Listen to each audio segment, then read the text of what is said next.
कर लिया ना, और कर लूँ, और कर लूँ क्या? 1.6। अरे क्या कर रहे हो? देखो आज महावीर जयंती है ना, और मंदिर में बहुत भीड़ थी। भीड़ होने के कारण मैं पूजा भी विधि विधान से नहीं कर पाई, और पूजा में इतना अधिक समय लग गया। अरे मैं बोले जा रही हूँ, लेकिन आप तो जवाब ही नहीं दे रहे हो। किस गंभीर बात को लेकर इतना सोच विचार कर रहे हो? अरे क्या ऑटो पे फेविकॉल लगा लिया है जो कुछ बोल ही नहीं रहे हो? है नहीं ना वहाँ। अरे मैं आप ही से कह रही हूँ। अरे कुछ नहीं, फिर भी कोई बात तो होगी ना। देख पा रहा हूँ। मैं यह सोच रहा हूँ कि अब हम बुजुर्ग हो, मैं यह सोच रहा हूँ इस विषय में मुझे तुमसे भी सलाह मशवरा करना है। फिर तो जल्दी बताओ, ऐसी क्या बात है जिसमें मैं अपनी राय दे सकूं? देख, सुन, ध्यान से सुनना। ठीक है। मैं यह सोच रहा हूँ कि अब हम बुजुर्ग हो चुके हैं, क्यों ना अपनी संपत्ति का बंटवारा अपने सभी पुत्रों में कर दें। नहीं नहीं नहीं, ये आप क्या कह रहे हैं? अपने जीते जी अपनी संपत्ति अपने पास ही रखना। बेटों का क्या भरोसा, कल उनकी आंखें बदल जाए तो? हाँ, बेटों पे तो भरोसा किया जा सकता है, लेकिन बहुआ पर ना बाबा ना। ये कलयुग है, कलयुग। पारो, तेरा तो दिमाग खराब है। मेरे राम लक्ष्मण जैसे बेटे भला कहीं बदल सकते हैं? मेरे बेटे तो श्रवण कुमार है, श्रवण कुमार। समय का कुछ पता नहीं कब क्या हो जाए। देख पारो, जब बेटे नहीं बदलेंगे तो बहुएं कैसे बदल सकती हैं? क्योंकि बेटा के पैरों ही तो बहुएं होती हैं। आप बहुत गलत सोच रहे हैं। अरे क्या गलत सोच रहे हो मित्र? आइए मित्र जीवनलाल जी, आइए। नमस्कार भाई साहब, नमस्कार। नमस्कार भाभी जी, नमस्कार। सेवा।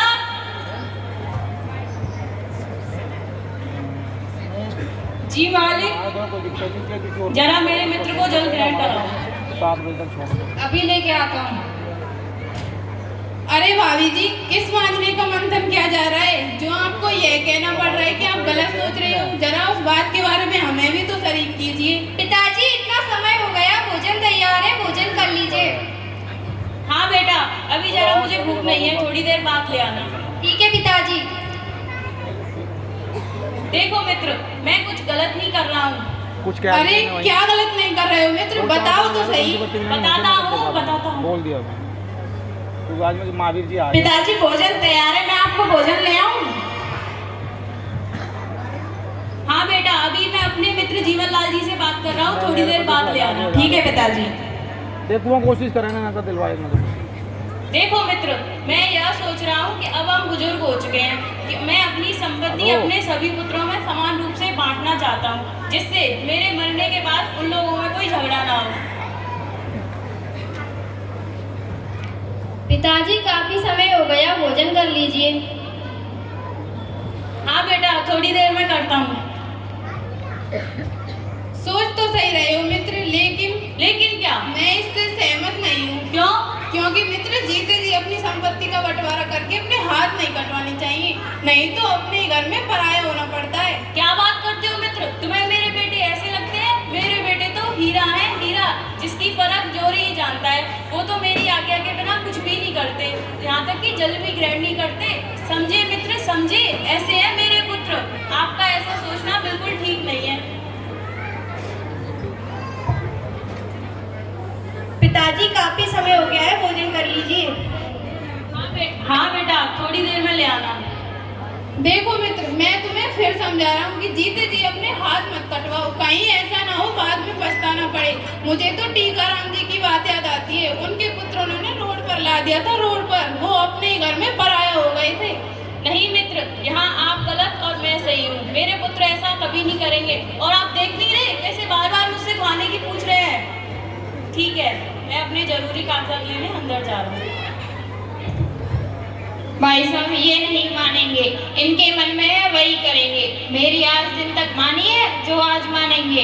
अरे जाको दुख डाले तर दे ही, ताकि मत पहले हर ले। मैं क्या कर सकता हूँ भाभी जी, समझा ही तो सकता हूँ, समझाना ही मेरा काम था, सो समझा दिया। ठीक है भाई साहब, करने दीजिए। जब बुढ़ापे में एक एक पैसे को तरस जाएंगे ना, तब पता लगेगा, तब पछताएंगे। फिर पछताए तो क्या, जब चिड़िया चुग गई खेत।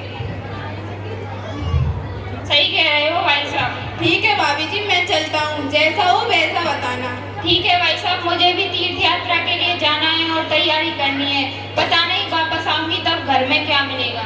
नमस्कार भाई साहब। नमस्कार भाभी।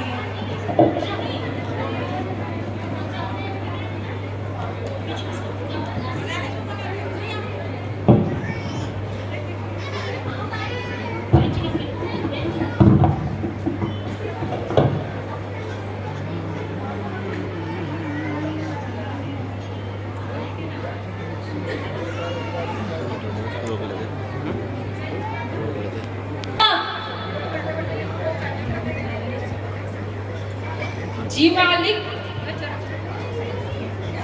जी मालिक, मेरे चारों पुत्रों से कहो कि पिताजी ने उन्हें अभी किसी खास काम के लिए बुलाया है। अभी बुला के लेके आता हूँ। ठीक है। बड़े भैया जी,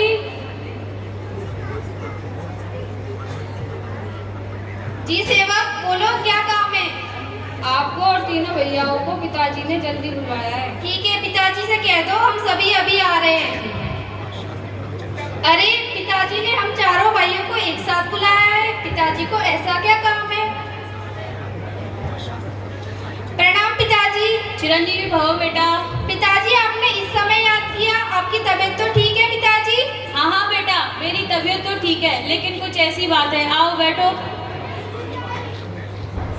प्रणाम पिताजी। प्रणाम बेटा। चलो महेश भी आ गया। आपने खाना खा लिया और अपनी दवाई ले ली? हाँ हाँ बेटा, मैंने खाना भी खा लिया और अपनी दवाई समय से ले ली। बैठो। ठीक है। प्रणाम पिताजी। खूब फूलो फलो। आपने बुलाया? हाँ बेटा, बैठो। तुम तीनों भाई तो आ गए, लेकिन नरेश आने में इतना विलंब क्यों कर रहा है? अरे पिताजी आता ही होगा। हाँ बेटा। प्रणाम पिताजी। आयुष्मान भव बेटा, बैठो। मैं कितना खुश नसीब हूँ कि मेरे पुत्र एक बार बुलाने पर ही आ गए। पिताजी आपकी आज्ञा अनुसार हम चारों उपस्थित हो गए, आपको जो भी कहना है कह दीजिए। अरे पुत्रो, मैं तुम्हें ऐसी बात बताऊंगा तो तुम फूले नहीं समाओगे। अच्छा पिताजी, ऐसी क्या बात है? देखो पुत्रो, मैं यह सोच रहा हूँ कि मेरे हाथ पैर शिथिल हो चुके हैं और मैं अपना गृहस्थी का बोझ उठाने में असमर्थ हूँ। इसीलिए मैं अपनी पूरी संपत्ति तुम चारों भाइयों में समान रूप से बांटना चाहता हूँ, जिससे मेरे मरने के बाद तुम लोगों में कोई झगड़ा ना हो। ठीक है पिताजी, जैसा आप उचित समझे। सेवक।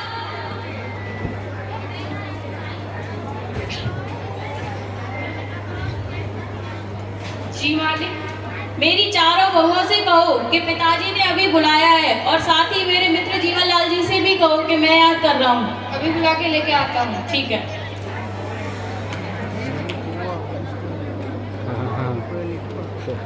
बड़ी भाभी जी। बोलो सेवक। आपको और तीनों भाभीयों को पिताजी ने याद किया है। ठीक है, तुम चलो, हम सभी आते हैं। ठीक है।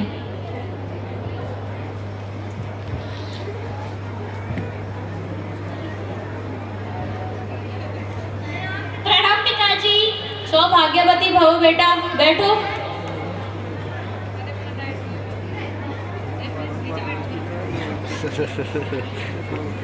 मित्र बुला लिया अपने सभी पुत्रों को?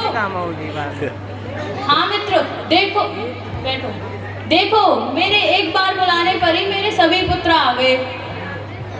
एक बार और सोच लो मित्र। हाँ हाँ मित्र, मैंने बहुत सोच के यह फैसला लिया है। अब सुनो पुत्रों, मैं अपनी संपत्ति तुम चारों में किस प्रकार बांटता हूँ। मैं अपने बड़े बेटे को क्या क्या दे रहा हूँ वो सुनो। कांच के मंदिर से लेकर बनवारीपुर मोड़ तक की जमीन मैं अपने बड़े बेटे रमेश के नाम करता हूँ, और इसके साथ 2 किलो सोना और 1 किलो चांदी भी देता हूँ। रमेश खुश है ना? हाँ पिताजी। अब सुनो, मैं अपने दूसरे बेटे को क्या क्या दे रहा हूँ। बाई जी की कॉलेज से लेकर दानालपुर तक की जमीन मैं अपने दूसरे बेटे महेश के नाम करता हूँ, और इसके साथ 2 किलो सोना और 1000 चांदी के सिक्के भी देता हूँ। महेश ठीक है? ठीक है पिताजी, आप क्या गलत कर सकते हो? हाँ बेटा, अब मैंने अपने दोनों पुत्रों को तो दे दिया, अब मेरे 2 पुत्र बचे हैं, वो सोच रहे होंगे पिताजी ने हमारे लिए क्या क्या रखा है। अब सुनो, मैं अपने तीसरे बेटे को क्या क्या दे रहा हूँ। साजन मार्केट से लेकर देवनारायण चौराहे तक की जमीन मैं अपने तीसरे बेटे सुरेश के नाम करता हूँ और इसके साथ जयपुर वाला फ्लैट, 1 किलो सोना और 1 किलो चांदी भी देता हूँ। सुरेश कुछ उदास लग रहा है। नहीं पिताजी, ऐसी कोई बात नहीं है। हाँ बेटा। अरे पिताजी, सब कुछ इन्हीं में बांट दोगे, हमारे लिए भी कुछ रखा है। अरे बेटा, मैंने तुम्हारे लिए भी बहुत कुछ सोच के रखा है। अब सुनो, मैं अपने सबसे छोटे बेटे को क्या क्या दे रहा हूँ। देवनारायण चौराहे से लेकर छोटा चांदन गांव और बड़ा चांदन गांव तक की जमीन मैं अपने सबसे छोटे बेटे नरेश के नाम करता हूँ और इसके साथ दिल्ली वाले दोनों फ्लैट, 1 किलो सोना और 500 चांदी के सिक्के भी देता हूँ। नरेश, रेनू, अब तो ठीक है? ठीक है पिताजी। ठीक है पुत्रों, अब अपनी संपत्ति मैंने समान रूप से बांट दी। अब इस संपत्ति को तुम बर्बाद ना करके अपने कार्य अच्छे से करते रहना। ठीक है पिताजी। ठीक है पुत्रों, अब आप अपना अपना कार्य करो। ठीक है पिताजी, आपकी जैसे सेवा हो रही है वैसे ही आगे ही होती रहेगी, इसमें कोई बदलाव नहीं आएगा पिताजी। मुझे विश्वास है बेटा, इसीलिए तो मैंने ऐसा किया है। ठीक है पिताजी।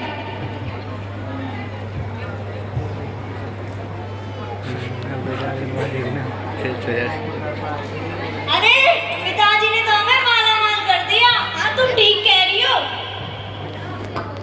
रह गए ना मित्र ठंडन गोपाल, आगे देखना क्या होगा।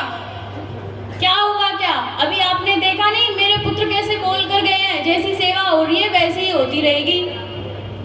ठीक है मित्र, मैं चलता हूँ, मुझे जरा काम है। ठीक है, मैं भी अपना कार्य देखता हूँ।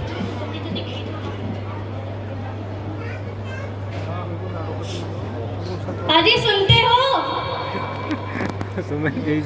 अजी सुनते हो क्या? क्या कह रही हो राखी? पिताजी का खाना अब मुझसे नहीं बनेगा। क्यों? क्योंकि मेरी तबीयत ठीक नहीं है। तबीयत ठीक नहीं है या बहाना बना रही हो? मैं कोई भी बहाना नहीं बना रही हूँ, मेरी तबीयत सही में ठीक नहीं है। अरे राखी, ऐसी भी क्या तबीयत खराब है? पिताजी क्या सोचेंगे कि बंटवारा किए अभी 2-4 दिन भी नहीं हुए और वे भोजन के लिए मोहताज हो गए। देखो, वो कुछ भी सोचे, इससे मुझे कोई फर्क नहीं पड़ता। कौन सा उनके पास माल है जब उनकी सेवा करे। ठीक है, मैं महेश से कह देता हूँ, इसमें इतना नाराज होने वाली कौन सी बात है? तुम्हें पता है मैं तुम्हें दुखी नहीं देख सकता, जैसा तुम कहोगी वैसा ही होगा। तुम जाकर आराम करो। ठीक है। रीना, मेरी धर्मपत्नी रीना कहाँ हो? जल्दी आओ।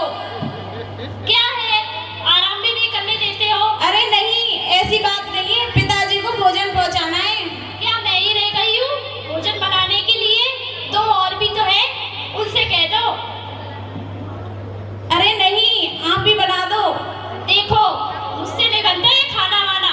मान लेने के लिए तो सब थे, अब सब पीछे हट रहे हैं। ठीक है मेरी जान, ठीक है, इसमें नाराज होने वाली कौन सी बात है? मैं पिताजी के बिना तो रह सकता हूँ, लेकिन तुम्हारे बिना बिल्कुल नहीं। तुम्हारी आज्ञा सिर माथे है, सिर माथे। श्रीमती जी, ऐसा करो, आप आराम करो, मैं सुरेश को बोल देता हूँ। ठीक है। रेखा, अरे रेखा, किधर गई? अरे आ रही हूँ, क्यों चीख रहे हो? जी रेखा, सुनती हो? आज भोजन जरा जल्दी बना लेना। क्यों? क्योंकि पिताजी को भोजन समय से पहुंचाना है। दिखता नहीं, सूख के पिंजर हो गई हूँ, मुझसे नहीं होता तुम्हारे पिताजी का काम। अगर काम करवाना है तो नौकरानी लगवा लो, नौकरानी। अरे रेखा, ये तुम क्या कह रही हो? वही कह रही हूँ जो आप सुन रहे हो। आपको तो पिताजी के भोजन के अलावा और भी कुछ काम दिखाई देता है क्या? जरा मुझ पर भी ध्यान दे लो। नहीं नहीं, ऐसा मत कहो। मैं तो तुम्हारा इतना ध्यान रखता हूँ कि दुनिया का कोई भी पति अपनी पत्नी का इतना ध्यान नहीं रखता होगा। हाँ, सब दिखाई दे रहा है। अरे ऐसी बात नहीं है, तुम खुश रहो। मैं नरेश से बोल देता हूँ, तुम जाके आराम करो। आप खुश रहने दोगे तब ना। चलो तुम जाके आराम करो। ठीक है।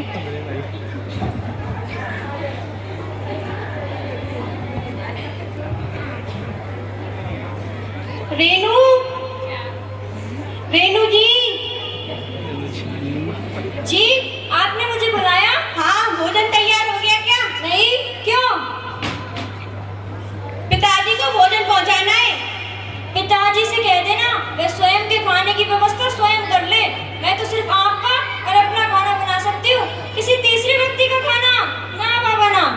अगर आपने मुझ पर किसी प्रकार का दबाव डाला तो मैं अपने मायके चली जाऊंगी, फिर आप स्वयं तो खाना भी स्वयं ही बनाते रहना। नहीं नहीं भाग्य, ऐसा मत कहो, मैं तुम्हारे बिना कैसे रह पाऊंगा? पिताजी का क्या है, वो तो 4 दिन के हैं, मुझे तो तुमसे ही काम है। वैसे भी गैस सिलेंडर की कमी चल रही है, अगर मेरा सिलेंडर खत्म हो गया तो मुझसे तो चूल्हे पे खाना नहीं बनेगा। तुम्हारे गैस सिलेंडर को तो मैं ही भरवाता हूँ ना। अरे मेरी भी तो गृहस्थी है, मुझे ही तो संभालनी है। हाँ तुम ठीक कह रही हो। हाँ अब आया ना वो पहाड़ के नीचे।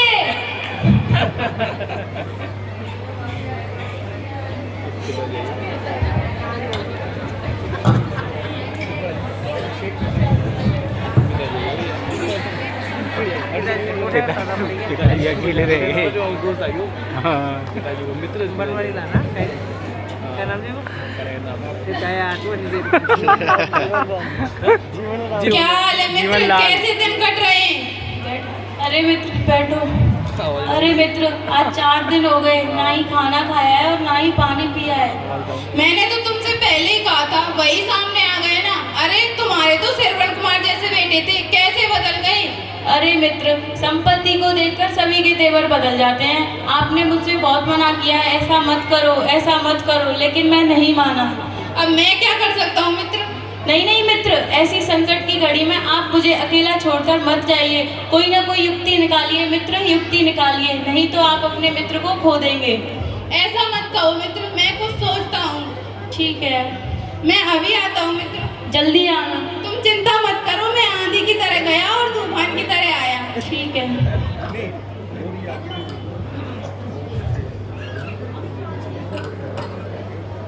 आ गए मित्र? हाँ मित्र। तो क्या सोचा है इन मतलबी और निकम्मे पुत्रों को सबक सिखाने का? देखो मित्र, ये सोने की बिस्किट है, इन्हें दिन में रात में जब फुर्सत हो गिनते रहना, और इस तरीके से गिनना कि इनके गिनने की आवाज तुम्हारे पुत्रों के कानों तक जाए। ठीक है मित्र, ऐसा ही करूँगा। मित्र मेरी बात मान लेना, पहले तो तुमने मेरी बात मानी नहीं। ठीक है। ठीक है मित्र, मैं चलता हूँ। ठीक है।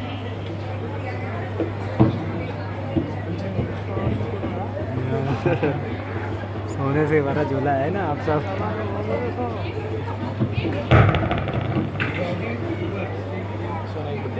ये बच्चे हैं, नाती हैं।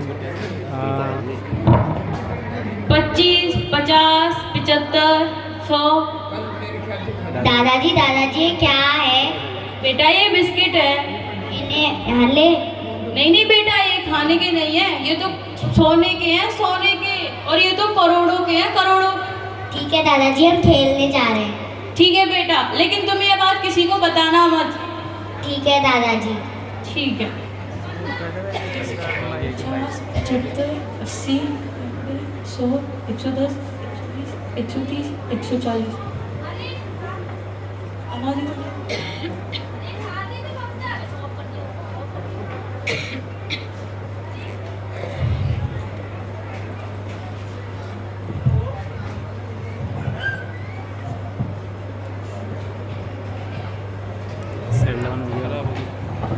सेल डाउन हो गया होगा। हाँ। अरे कहाँ थी तुम दोनों अब तक? मैं तुम्हें कब से ढूंढ रही थी। हम दादाजी के पास। क्यों, तुम दोनों वहाँ पर क्या कर रही थी? अरे वो दादाजी के पास देखिए बिस्किट है। क्या सोने की बिस्किट? रेखा, रेनू जल्दी आओ।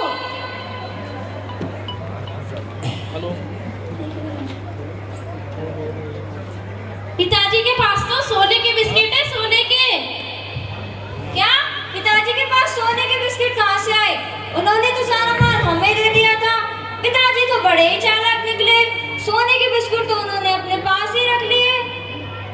हाँ तुम ठीक कह रही हो, अब तो उनकी सेवा करनी पड़ेगी, वरना वो अपना माल किसी और को दे जाएंगे। कहीं अपने मित्र जीवनलाल जी को ना दे जाए। हाँ आप ठीक कह रही हो।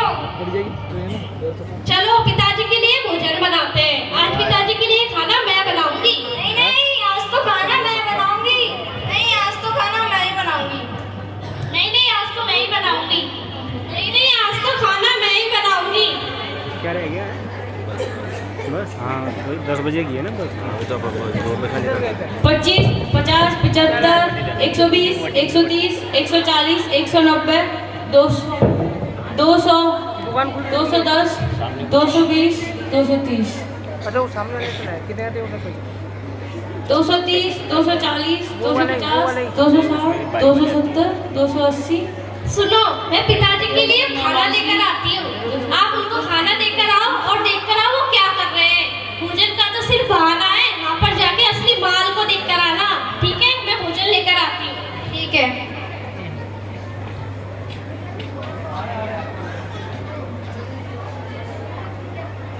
अरे अरे बेटा आ रहा है।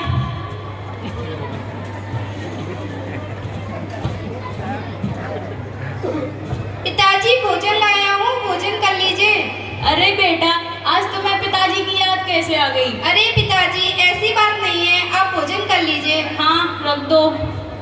पिताजी आपका सामान मैं वहाँ रख दूँ? नहीं नहीं बेटा कुछ नहीं है मेरे पास। ठीक है पिताजी आप भोजन कर लीजिए। ठीक है।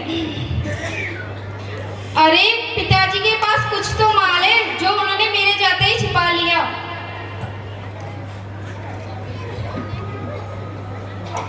20, 30, 40। अरे अरे बेटा पिताजी आज मेरे घर में पकवान बने हैं, मैं आपको भोजन ले आऊं? कितने बजे की है? हाँ बेटा लेकिन वो अभी तो ना रमेश लेकर गया है। ऐसा करना तुम शाम को बनवा देना। ठीक है पिताजी। ठीक है बेटा। हाँ ठीक है ओके। अरे अरे आज तो ये भी आ रहा है। गाड़ी से पिताजी रेखा ने गरम गरम भोजन बनाया है, ले आऊं? हाँ बेटा लेकिन अभी तो महेश देकर गया है, तुम कल बनवा देना। ठीक है पिताजी जैसी आपकी इच्छा। ठीक है। 11 बजे तो टाइम। मेरे मित्र मुझको सही युक्ति बता कर गए हैं। देखो इन मतलबी पुत्रों को, मेरे पास सोने के बिस्किट होते ही कैसे मुझसे सेवा की पूछ रहे हैं। वाह मेरे सोने के बिस्किट। पिताजी आप भोजन में क्या खाना पसंद करोगे? रेनू पूछ रही थी, वो आपकी पसंद का भोजन बना देगी। अरे बेटा आज तो तुम्हें भी पिताजी की याद आ गई। नहीं नहीं पिताजी ऐसी कोई बात नहीं है। ठीक है बेटा पर लेकिन अभी तो सुरेश देकर गया है, तुम शाम को बनवा देना। ठीक है पिताजी जैसा आप कहें। ठीक है।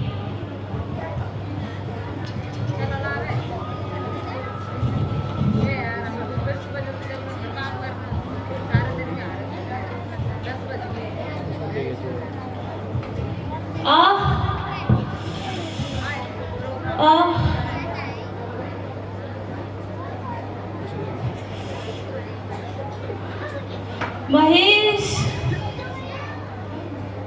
सुरेश। अरे महेश चलो, पिताजी दुखी स्वर में आवाज लगा रहे हैं, पिताजी को देखकर आते हैं। सुरेश नरेश जल्दी आओ, पिताजी को क्या हो गया?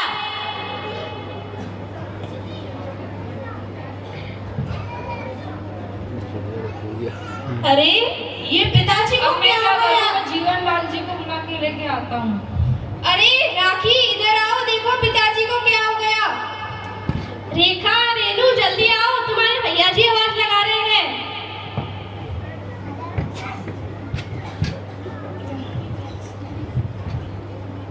अरे ये पिताजी को क्या हो गया? चलो महेश हम डॉक्टर को बुला कर लाते हैं। हाँ चलो। अब डॉक्टर को बुलाने से कोई फायदा नहीं है, इनके अंतिम संस्कार की तैयारी करो। अंतिम संस्कार की क्या? अंतिम संस्कार? ये क्या हुआ? ये ठीक ही नहीं हुआ।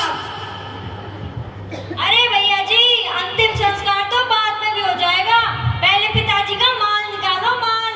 ठीक कह रही हो रेनू।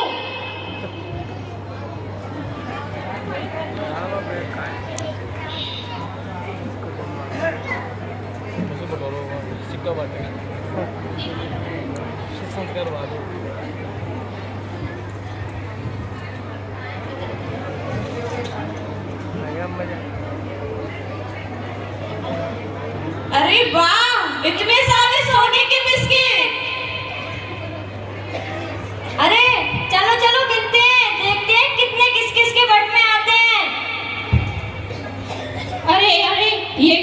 गया। मैं तो पहले ही कह रही थी मैं वापस आऊंगी तब घर में क्या मिलेगा। और इन्हें देखो कलयुगी पुत्रों को, इनको पिता के मरने के बाद भी सोने के बिस्किटों की पड़ी है। अरे ये तो नकली है।